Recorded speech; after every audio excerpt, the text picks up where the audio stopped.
بالله من الشيطان الرجيم. بسم الله الرحمن الرحيم. إن الله يأمر بالعدل والإحسان وإيتاء ذي القربى وينهى عن الفحشاء والمنكر والبغي يعظكم لعلكم تذكرون. وأوفوا بعهد الله إذا عاهدتم ولا تنقضوا الأيمان بعد توكيدها وقد جعلتم الله عليكم كفيلا. إن الله يعلم ما تفعلون.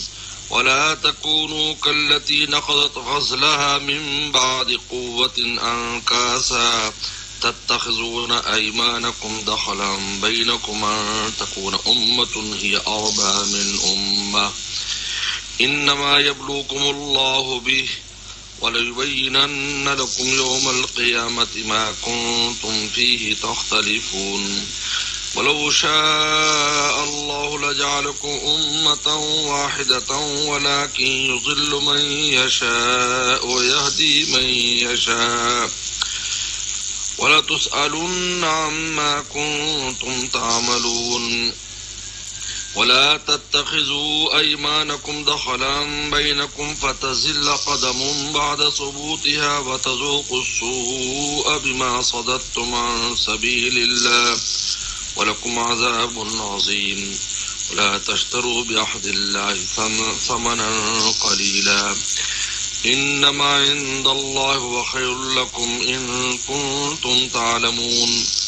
ما عندكم ينفد وما عند الله باق ولنجزين الذين صبروا أجرهم بأحسن ما كانوا يعملون. صدق اللہ مولانا العظیم. پیچھے بیان کیا تھا کہ وَنَزَّلْنَا عَلَيْكَ الْكِتَابَ تِبْيَانًا لِكُلِّ شَيْءٍ، ہم نے آپ پر ایک ایسی کتاب نازل کی ہے جس میں ہر شے کا بیان ہے. اب اس کی دلیل لا رہے کہ کیسے ہر شے کا بیان ہے، جہاں سے اللہ تعالی خیر اور شر کی جو بنیادیں ہیں، خیر کی بنیاد اور شر کی بنیاد، اس کی کچھ تفصیلات ہیں. یہ آیت مبارکہ جو آ رہی ان اللہ یامر بالعدل، اس آیت کو جامع آیت قرار دیا گیا. اس سے بڑھ کر کوئی آیت جامع نہیں ہے. اس میں تمام خیر کے اصول اور شر کے اصولوں کا بیان ہے. اور اسی وجہ سے حضرت عمر بن عبدالعزیز رحمۃ اللہ علیہ نے اس آیت کو خطبے کا حکم، جمعے کے خطبے کا حصہ بنانے کا حکم دیا تھا. اس لیے جمعے کے خطبے میں یہ پڑھی جاتی ہے. عمر بن عبدالعزیز رحم اللہ کا حکم تھا. تو یہ بڑی جامع آیت ہے. عبداللہ ابن عباس جو فرماتے ہیں کہ سب سے بزرگ آیت آیت الکرسی ہے اور سب سے جامع آیت خیر اور شر کے شعبوں اور خیر اور شر کے معاملات کے لیے یہ آیت مبارکہ ہے. تمام مکارم اخلاق کی بنیاد اور معاملات کی بنیاد اس میں. اس کے بعد پھر آگے خاص عہد و میثاق کے مسئلے میں اللہ تعالیٰ نے پھر تفصیل سے بیان کیا ہے کہ عہد و میثاق پورا کرنا یا اس کا توڑنا قسمیں کھانے کے بعد اس کے کیا نقصانات ہیں. تو فرماتے ہیں یہ تبیان لکل شے کی دلیل ہے. گویا کہ جب ہر شے کا بیان ہے تو سارے جتنے بھی خیر کے جو اصول ہیں ان کا بیان بھی اس قرآن میں ہے. یہ اصول ہیں. اور جو چیزیں برائی کر لی جاتے وہ ان کے بھی بیان ہے. فرمایا ان اللہ یامر بالعدل، بے شک اللہ حکم دیتا عدل کا. یہ عدل سے اعتدال مراد ہے. یاد رکھیں ترجمے میں بھی اعتدال لکھا ہے. عدل سے اعتدال، عدل تو انصاف کو کہتے ہیں، اعتدال میانہ روی، یعنی ہر چیز میں میانہ روی ہونی چاہیے. عقائد میں بھی، اقوال میں بھی، اعمال میں بھی. کیونکہ میانہ روی جو ہے یہ عدل ہے، اور میانہ روی سے ہٹ جائے گا تو یہ ظلم ہے.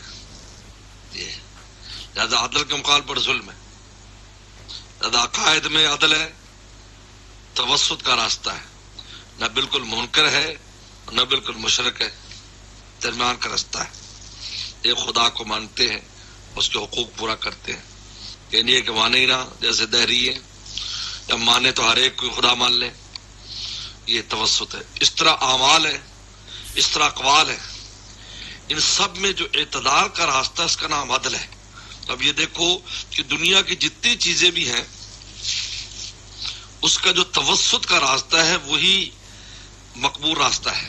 اس لیے شجاعت جو ہے، شجاعت یہ اعتدال ہے، کیونکہ ایک تحور ہوتا ہے، ایک جبن ہوتا ہے.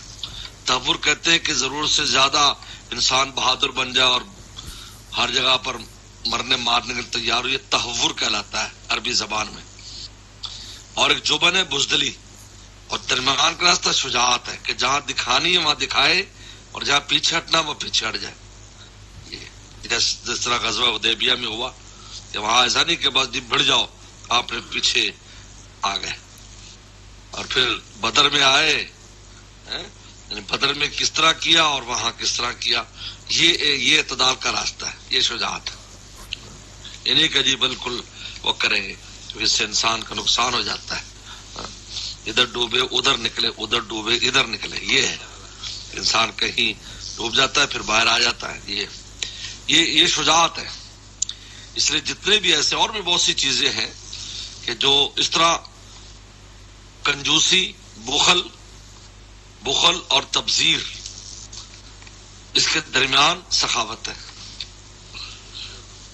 بخیل جو ہے بالکل خرچ نہیں کرتا، اور فضول خرچ جو ہے وہ غیر محل میں بھی خرچ کرتا ہے. سخاوت وہ ہے کہ جب محل میں خرچ کرے غیر محل میں خرچ نہ کرے. یہ اعتدال ہے.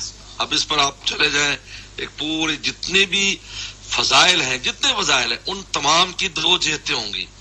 ایک جہت افراد کی ہوگی، ایک تفرید کی ہوگی. جو توسط کا راستہ ہوگا اس کا نام عدل ہے. تو دیکھو کتنا جامع لفظ ہے نہ، یامر بالعدل. دیکھا اور تفصیلات ہے اس کے اندر، پتہ نہیں کیا کچھ ذکر کیا گیا. تو یہاں عدل سے مراد اعتدال ہے، اعتدال کا راستہ اختیار کرتا ہے. حکم دیتے ہیں اللہ تعالی اعتدال کا، والاحسان اور احسان کا. اعتدال تو فرض ہے، اس سے اگلا قدم احسان ہے کہ خود سے احسان کرے دو لوگوں پر. یہ تو کرنا ہی ہے، انصاف تو کرنا ہی ہے، اعتدال کا راستہ تو اختیار کرنا ہی ہے، تو فرض ہے. لیکن اس سے آگے احسان ہے، احسان نفل ہے. تو الاحسان میں تمام نفلی چیزیں داخل ہیں، خاص صدقات ہوں، نفلی نمازیں ہوں، نفلی روزہ ہو، نفلی حج عمرہ ہو. جتنی چیزیں جو انسان پر واجب نہیں ہیں اور وہ کرتا ہے معاشرتی طور پر یا اللہ کے معاملے میں، جس طرح بھی کرتا ہے، اس کے نام احسان ہے. جس میں سب نفلی عبادات آ جاتی ہیں، نفلی کام آ جاتے ہیں. کسی کا تعاون آپ پر فرض نہیں ہے لیکن آپ اس کی وجہ سے آپ کر دیتے ہیں، یہ احسان ہے، آپ اس پر احسان کر رہے ہیں. وہ ایتاء ذی القربہ، اور حکم دیتا ہے ذی القربہ کو دینے کا. اب اس میں صلہ رحمی کو الگ سے ذکر کیا، ایتاء ذی القربہ، کیونکہ صلہ رحمی احسان کا فرد اکمل ہے. یعنی فرد اکمل جو ہے نا، سب سے کامل فرد احسان کا جو ہے وہ صلہ رحمی ہے کہ رشتہ داروں سے صلہ رحمی کرے. کوئی آسان کام نہیں ہے، بہت مشکل ہے. ایتاء ذی القربہ، یہ احسان میں سے الگ اس کو ذکر کیا ہے. وہ ایتاء ذی القربہ، اس ذی القربہ کو دیتا ہے کیونکہ ذی القربہ میں ایک فرض کا درجہ ہے، وہ عدل میں آ جائے گا. اور یہ ہے کہ وہ ایسے حالت ہے آپ کے قریبی رشتہ دار کے کہ اس کا فقر و فاقے پہ چل رہا ہے، تو آپ پر فرض ہے اس کی امداد کرنا. اور ایک یہ ہے کہ ایسی حالت تو نہیں ہے لیکن وسعت بھی نہیں ہے، تو آپ اس کی امداد کرتے تاکہ ذرا وسعت ہو جائے، تو یہ احسان ہے. تو اس میں بھی دونوں آگے ایتاء ذی القربہ. وینہی الفحشاء، یہ تین اصول ہیں خیر کے، تمام مکارم اخلاق کے تین اصول ہیں، عدل، احسان، ایتاء ذی القربہ. اب اس کے اندر سے بے شمار شاخیں نکلتی. وینہی الفحشاء، اور منع کرتے فحشاء سے، بے حیائی سے، بے حیائی سے منع کرتے. یہ فحشاء عدل کے مقابلے پر ہے، کیونکہ بے حیائی اعتدال کے راستے کا چھوڑنے کا نام بے حیائی ہے. بے حیائی کرتا ہے، اس میں ساری چیزیں شامل ہیں، ہر طرح کی بے حیائی اس کے اندر شامل ہے.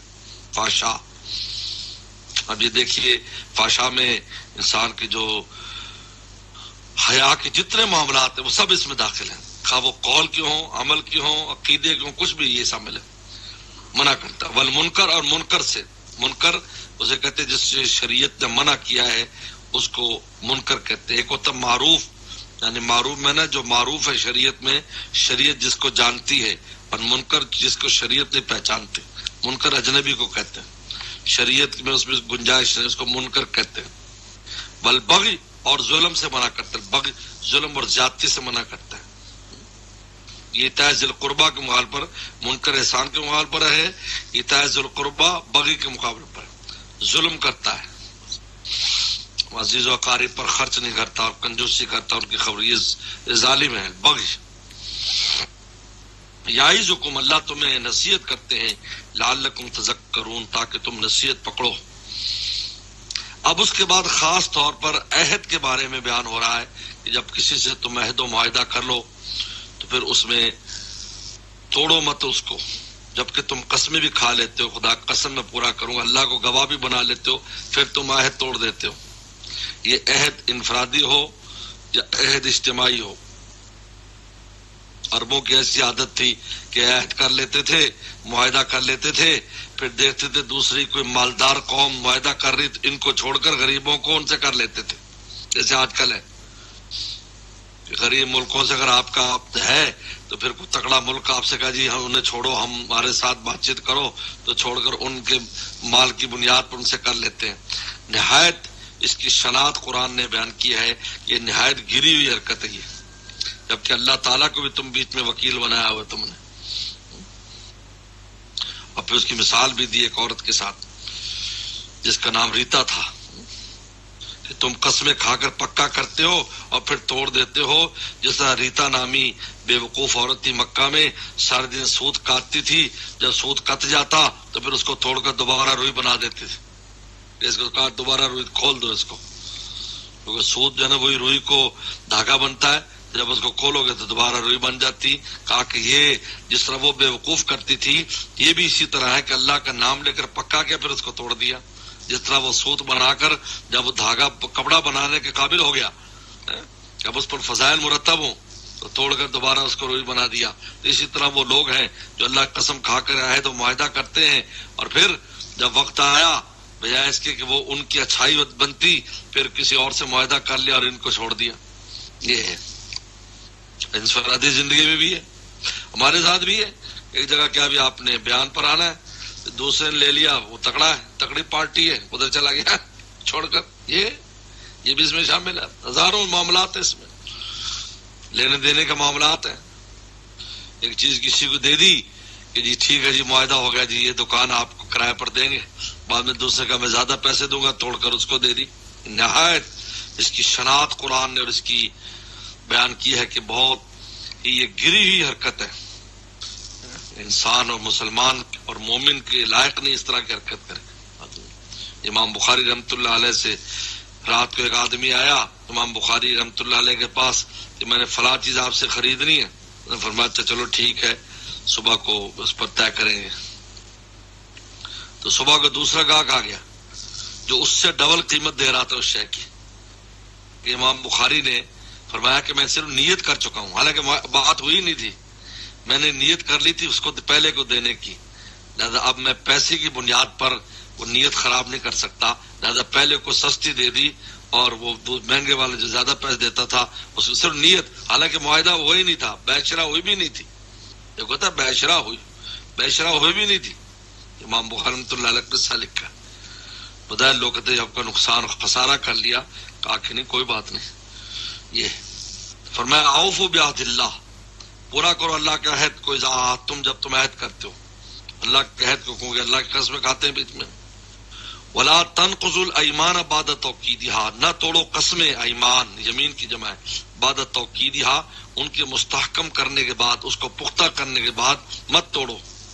وقد جعلتم اللہ علیکم کفیلا، جبکہ تم نے اللہ کو اپنے اوپر ضامن بنا لیا، کفیل ضامن بنا لے قرار دے دیا ہے کہ اللہ کی قسم، اللہ کا ضمانت دیتے اللہ پھر توڑ دیتے ہو. ان اللہ یعلم ما تفعلون، اللہ جانتے جو تم کرتے ہو. اب اللہ تعالی مثال جس بے وقوف، اور یہ بے وقوف لوگ ایسا کرتے ہیں، بظاہر سمجھتے ہیں ہم نے بڑی سمجھداری کا کام کیا ہے، یہ بے وقوفی کا کام ہے.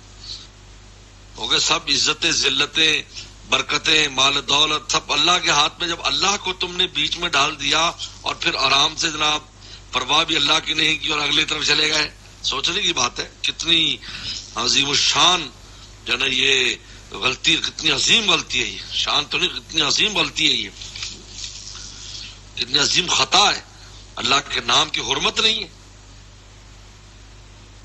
وَلَا تَكُونُوا كَالَّتِي نَقَضَتْ غَزْلَهَا، نہ ہو جاؤ ان لوگوں اس عورت کی طرح، نقضت غزلہا، جو توڑ دیتی تھی اپنے غزلہ سوت کو، من بعد قوت، اس کی مضبوط ہونے کے بعد، انکاسا، ٹکڑے ٹکڑے، انکاسا ٹکڑے ٹکڑے کر دیتی تھی۔ یعنی وہ عورت بیوقوف 7 دن سود کاٹتی، جب کٹ جاتا پھر دوبارہ اپنی اس سے نوکریانیوں سے کہتی کہ اس کو دوبارہ توڑ کر روئی بنا دو، تب روئی بنا، پھر دوبارہ کاٹتی۔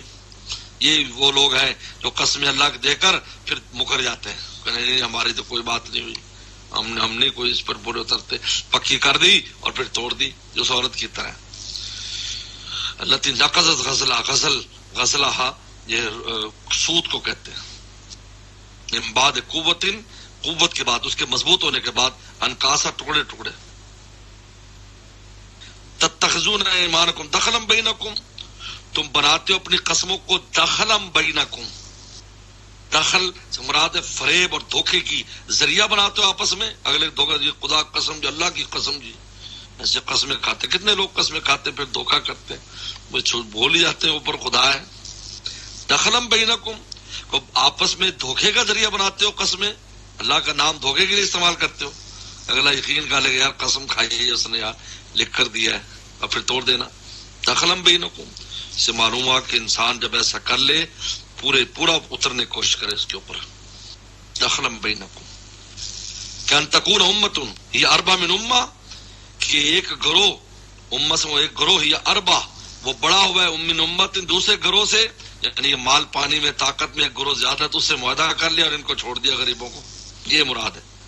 ان تکون امۃ، ایک گروہ اربع بڑا ہوا ہے، اربع یعنی کہ اس میں مال میں بڑا ہوا ہے، قوت میں بڑا ہوا ہے،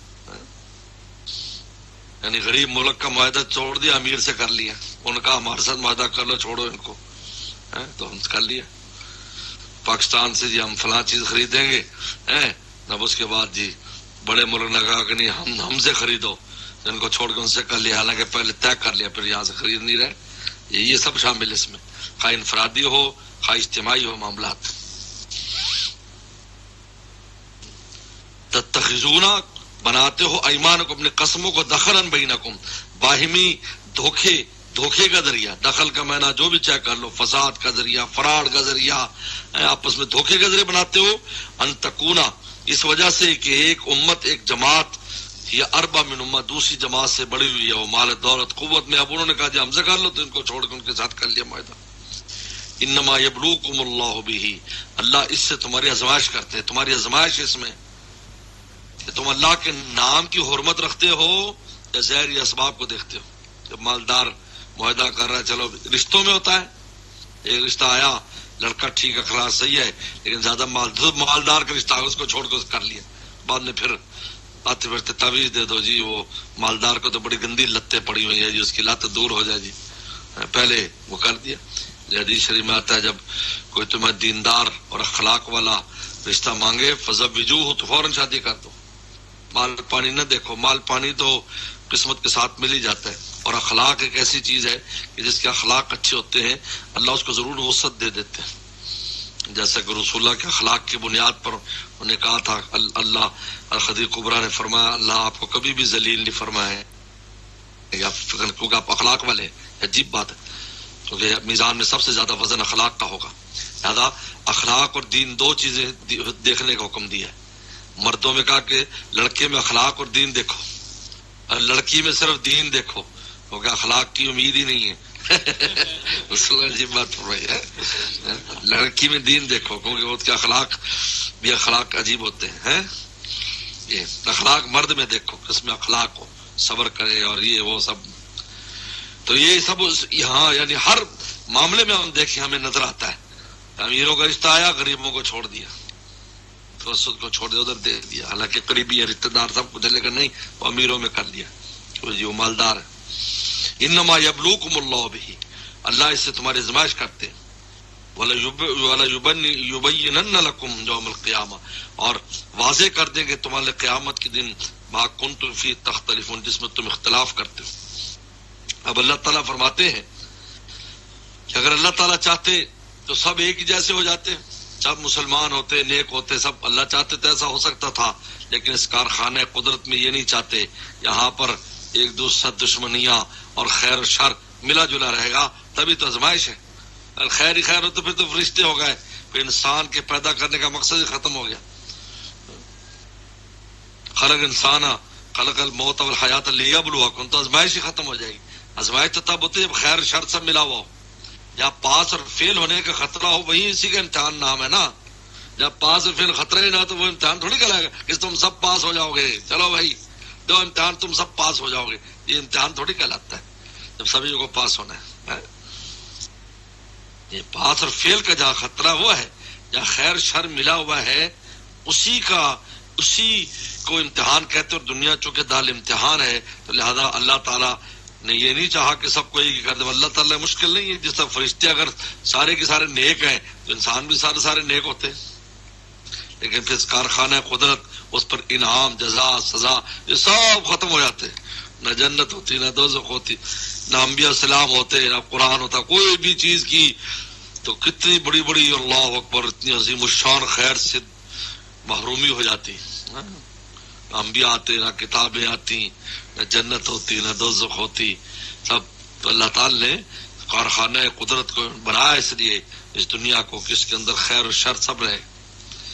فرمایا وَلَوْ شَاءَ اللَّهُ، اور اگر اللہ چاہتے لَجَعَلَكُمْ أُمَّةً وَاحِدَةً، تم ایک امت کر دیتے، سب نیک ہوتے، سب مسلمان ہوتے، وَلَكِنْ يُضِلُّ مَن يَشَاءُ، لیکن جس کو چاہتے گمراہ کر دیتے ہیں، وَيَهْدِي مَن يَشَاءُ، اور جس کو چاہتے ہدایت دیتے ہیں، وَلَا تُسْأَلُنَّ عَمَّا كُنتُمْ تَعْمَلُونَ، اور تم سے ضرور سوال ہوگا جو تم عمل کرتے ہو۔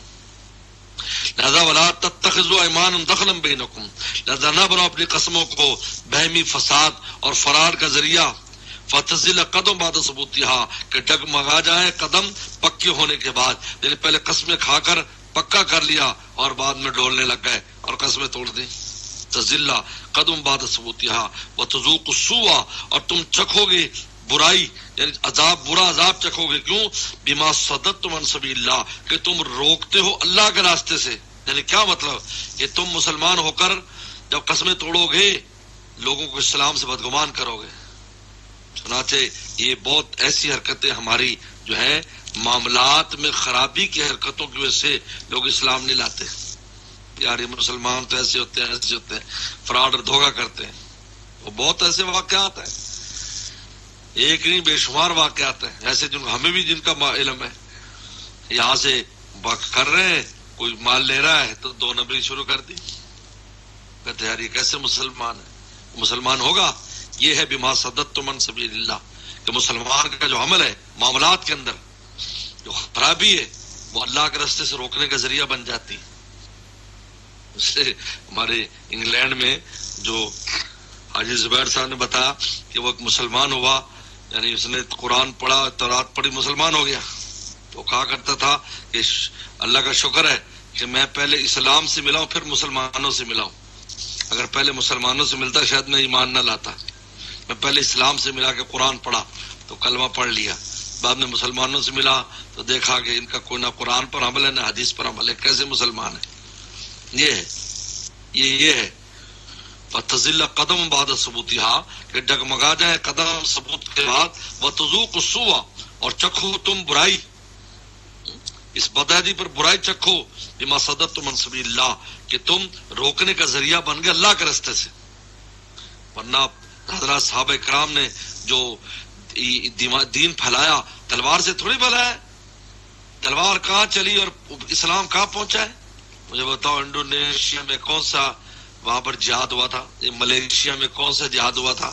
یہ تمام یہ شروع ہو جائے، آپ جتنے بھی یہ جنوب میں ممالک ہیں پورے کے پورے مسلمانوں کے ملک ہیں، اب مجھے بتاؤ وہاں کون سی تلوار چلی؟ مسلمانوں کے اخلاق دیکھ کر امام تاجر گئے تھے، اخلاق دیکھ کر مسلمان ہو گئے۔ تلوار کا تو بہت جو بدماش تھے جو نالائق تھے انہی کے لیے تلوار چاہیے۔ چنانچہ پیغمبر صلی اللہ علیہ وسلم کی ساری غزوات کو اگر دیکھا جائے تو چند سو آدمی ہیں دونوں طرف سے مرنے والے سے، چند سو، جبکہ جنگ عظیم اول جنگ عظیم دوم کا اگر وہ کر لیں اللہ معاف فرمائے کروڑوں میں جا پہنچتے مرنے والے اخلاق سے، کیونکہ معاملات میں اتنا اچھے معاملے کرتے تھے، وہ کہتے تھے یار یہ بہت اچھے لوگ ہیں. تو لہذا بما صدقتم من سبیل اللہ فلکم عذاب عظیم، اور تمہارے لیے دردناک بہت بڑا عذاب ہے.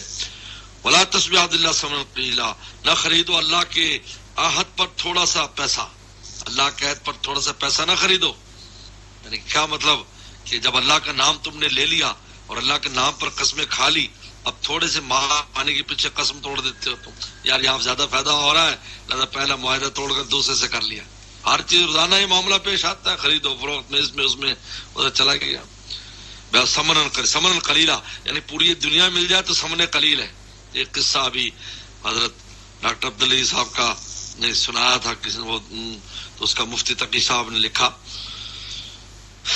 ایک دفعہ حضرت موسیٰ صلی السلام کوہ طور پر جا رہے تھے مناجات کے لیے.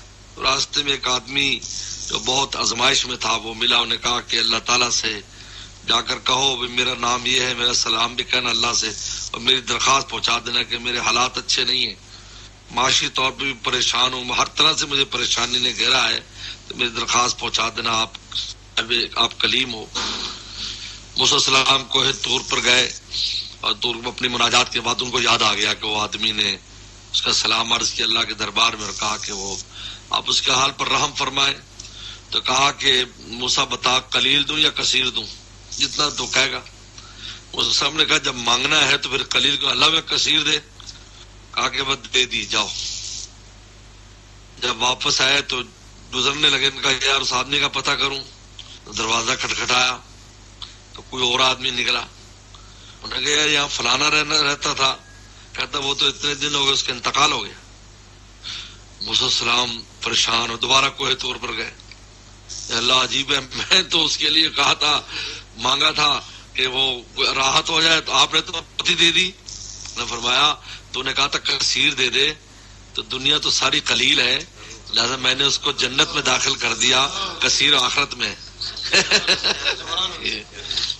سمن قلیلا یہ نہیں ہے کہ سمن قلیلا تھوڑے سمن، یعنی پوری دنیا بھی دے دے تو سمن قلیلا ہے.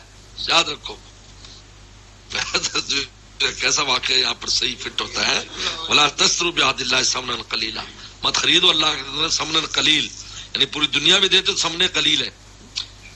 اس لیے اللہ نے ثمن قلیل کہا کہ جو تمہیں کوئی دوسرا آدمی جس کا مال پانی نظر آ رہا ہے، جیسے میں زیادہ دیتا ہوں جی تو پہلے کو چھوڑ دو، یہ دکان مجھے کرایہ پر دے دو، کھیت مجھے کرایہ پر دے دو، یہ جانور مجھے بیچ دو، فلاں چیز مجھے بیچ دو، زیادہ پیسے دے دو، جبکہ پہلے سے تم بات کر چکے ہو، تمہارا معاہدہ ہو چکا ہے، پھر توڑ دیتے.